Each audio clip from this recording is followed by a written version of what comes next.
पुनः कैलाश लौट गए। इधर जो देवर्षि नारद हैं वे सोचने लगे कि मेरे प्रभु तो अपनी लीलाएं करने में व्यस्त हैं, तो मैं जाकर प्रभु से विनती करूं कि प्रभु जो दुष्ट कंस है उसका अत्याचार बढ़ता ही जा रहा है, तो जल्द से जल्द उसका उद्धार करें। और आज देवर्षि नारद कन्हैया के पास आए तो कन्हैया खड़े मुरली बजा रहे हैं। नारद जी बोले कि प्रभु उस दुष्ट कंस को कब मारोगे? तो कन्हैया बोले कि नारद जी चिंता न करिए, बहुत ही जल्द उसके पापों का घड़ा भरने वाला है, जल्द ही उसको हम मारेंगे। और आज नारद जी वहां से वापस चले गए। इधर देवर्षि नारद आज उस दुष्ट कंस के पास पहुंचे और आकर कहने लगे कि महाराज कब मारोगे उस कृष्ण को? अरे 11वें वर्ष में प्रवेश कर गया।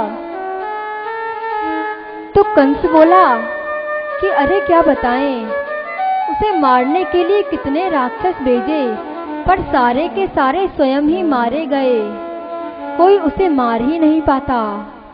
नारद जी बोले देखो राजन, तुम्हारे पास जो शिवजी का एक धनुष है, उस धनुष के यज्ञ का मेला रचो और उस मेले को देखने के लिए कृष्ण और बलराम को बुलाओ, और जब वे यहाँ पर आ जाएंगे तो उन्हें मार देना। इस प्रकार आज कंस को भड़काकर नारद जी चले गए। इधर रात्रि में आज कंस ने अक्रूर जी को बुलाया और अक्रूर जी को बुलाकर कहने लगे कि देखो अक्रूर जी, मैं आपसे कुछ छुपाना नहीं चाहता, आप वृंदावन जाओ और वहां से कृष्ण और बलराम को लेकर आ जाओ, और जब वे दोनों यहाँ पर आ जाएंगे तो मैं उनको मार दूंगा। पर अक्रूर जी ने सोचा कि ये बड़ा ही दुष्ट है, यदि नहीं जाऊंगा तो मुझे इसी क्षण मार देगा, और यदि गया तो प्रभु के दर्शन तो हो जाएंगे। इसलिए जैसे ही प्रातः हुई तो आज अक्रूर जी ने अपने रथ का मुख वृंदावन धाम की ओर मोड़ा, और आज अक्रूर जी रथ पर सवार होकर श्री वृंदावन धाम की ओर जाने लगे। कहते हैं कि वृंदावन से मथुरा का मार्ग मात्र 20 मिनट का है, पर आज अक्रूर जी को वृंदावन जाने में पूरा 1 घंटा लग गया, क्योंकि मन में सोचते जा रहे हैं कि आज पहली बार कृष्ण से मिलेंगे, पहली बार उनके दर्शन होंगे। और जैसे ही वृंदावन की सीमा में अक्रूर जी का प्रवेश हुआ तो इधर शाम हो चुकी थी। कन्हैया और बलराम गैया चराकर लौट रहे थे। मार्ग में ही अक्रूर जी से मिलना हो गया और प्रणाम करके बोले काका जी प्रणाम। जैसे ही अक्रूर जी ने कन्हैया और बलराम को देखा तो उनके दर्शन किए, और फिर कन्हैया और बलराम बोले कि देखिए काका जी, हम जानते हैं कि मामा जी ने आपको यहाँ किस कारण से भेजा है, पर आप मैया यशोदा से और नंद बाबा से कुछ भी मत कहना, उनसे बस इतना ही कहना कि मेला देखने के लिए बुलाया है, वरना मैया तो रो रो कर ही मर जाएगी। और आज अक्रूर जी कृष्ण और बलराम के साथ नंद बाबा के महल में पधारे तो नंद बाबा ने बड़ा ही सुंदर स्वागत किया और भोजन आदि से निवृत्त होकर एक साथ बैठे। तो नंद बाबा ने पूछ लिया कि अक्रूर जी आप किस कारण आए हैं? तो मैया यशोदा तो भोजन करने बैठी है, क्योंकि पहले जब घर के सारे सदस्य भोजन कर लेते थे तब अंत में घर की जो माता होती थी वो भोजन करती थी। तो अक्रूर जी ने कह दिया कि मैं कृष्ण और बलराम को मथुरा ले जाने आया हूँ। जैसे ही इस बात को कहा तो मैया यशोदा के हाथों से तो भोजन का ग्रास ही छूट गया और कहने लगी कि देखो अक्रूर जी, यदि तुम मुझसे मेरे प्राणों को मांगो तो सहर्ष ही दे दूंगी, पर कृष्ण और बलराम तो मेरी दो आंखें हैं, इन्हें मैं तुम्हारे साथ नहीं भेजूंगी। अक्रूर जी कहने लगे कि मैया, अरे महाराज ने धनुष का मेला रखा है, बस उस मेले को दिखाकर वापस ले आएंगे। पर मैया है कि भेजने को तैयार ही नहीं। आज कन्हैया बलराम भी रोने लग गए और कहने लगे कि मैया, तू हमें कहीं जाने ना दे, अरे हमें जाने देना, हम जल्दी ही लौट आएंगे। और आज जब प्रभु रोने लगे तो नंद बाबा ने भी मैया को समझाया कि अरे जाने दो, बालकों को कब तक इस प्रकार यहीं पर छुपाकर रखोगी। तो मैया मान तो गई, पर जैसे ही रात्रि हुई तो पूरी रात्रि मैया को नींद ही नहीं आ रही। रात्रि में अचानक कन्हैया की भी नींद खुली और जैसे ही नींद टूटी तो मैया को देखने लगे तो मैया तो दिखाई ही नहीं पड़ती। जब चारों ओर देखा तो मैया तो एक खम्भे से सर लगाकर रोती ही जा रही है। कन्हैया मैया के पास पहुँचे और पहुंचकर कहने लगे कि मैया, तू रो क्यों रही है। मैया यशोदा बोली कि लाला, मैं ये सोचकर रो रही हूँ कि देख, जब तू गैया चराने जाता है ना, तब मैं दिन भर यही सोचती रहती हूँ कि मेरा कन्हैया कब लौटकर आएगा और कब मैं उसे देखूंगी। बस पूरा दिन एक एक पल यही सोचकर बिता देती हूँ।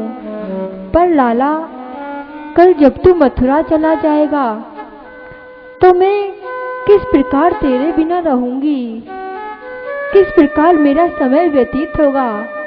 कन्हैया ने मैया की ठोड़ी से हाथ लगाया और कहने लगे, मैया देख, तू रो मत, मैं सत्य कहता हूँ कि परसों ही लौटकर आ जाऊंगा। और आज जैसे ही प्रातः हुई तो पूरे वृंदावन में समाचार फैल गया कि कन्हैया वृंदावन को छोड़कर जाने वाले हैं। जैसे ही ब्रज में ये समाचार फैला तो सारे ब्रजवासी, सारी ब्रज गोपियां दौड़ी दौड़ी महल के द्वार पर आ गईं।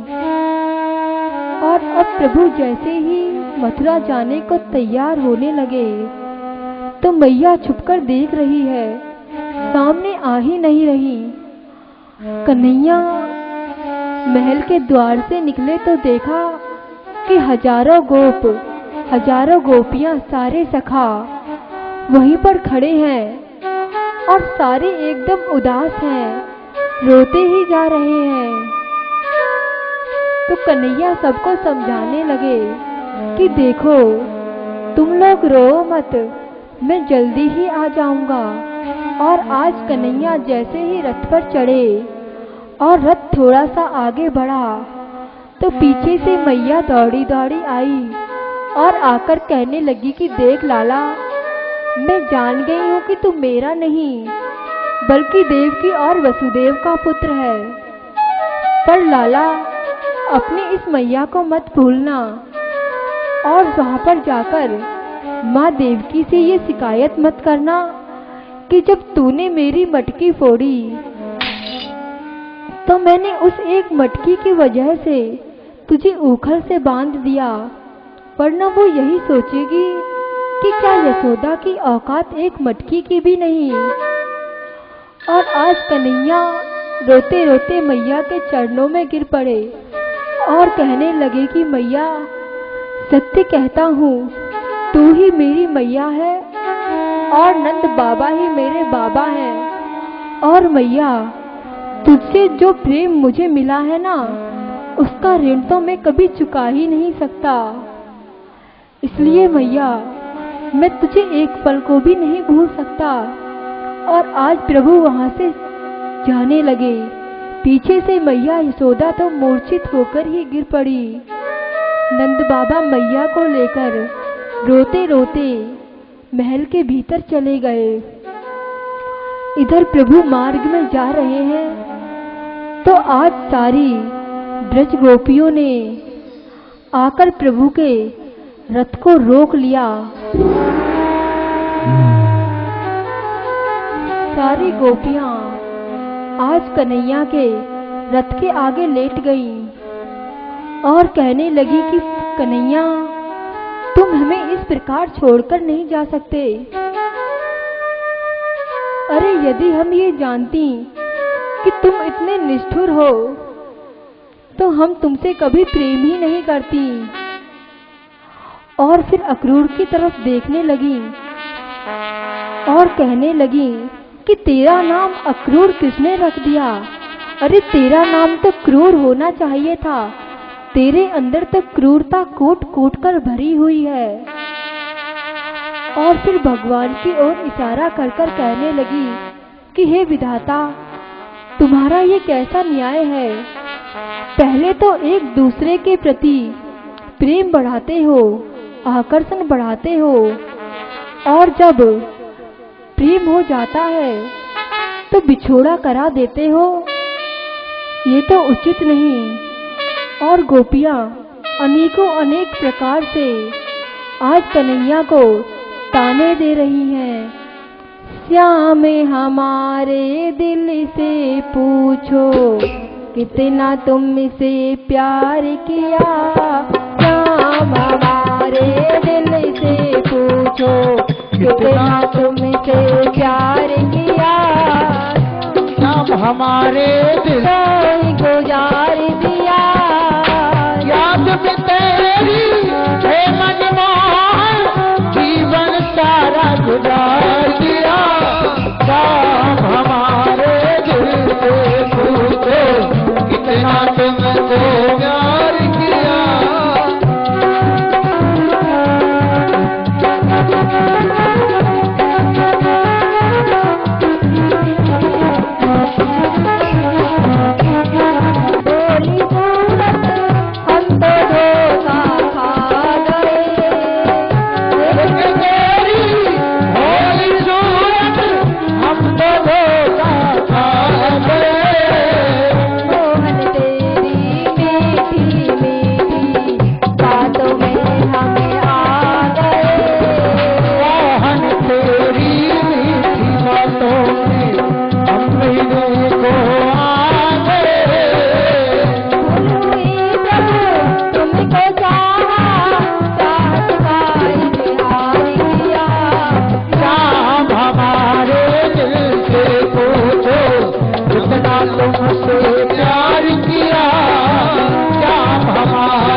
तुमसे प्यार किया।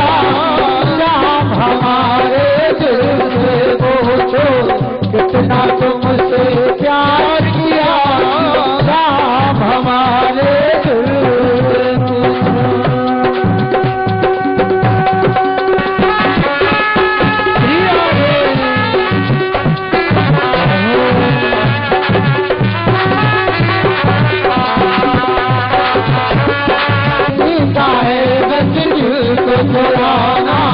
जाने कैसे चोर हो तो,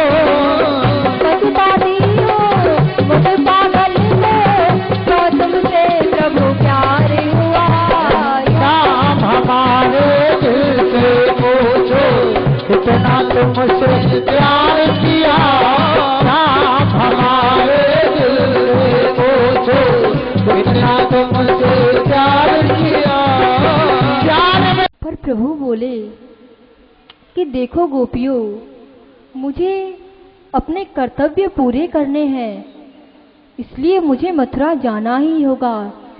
और तुम यदि मुझसे इतना ही प्रेम करती हो तो प्रेम की परिभाषा को समझो कि जिसमें प्रियतम की खुशी हो उसमें ही तुम्हें खुश रहना चाहिए।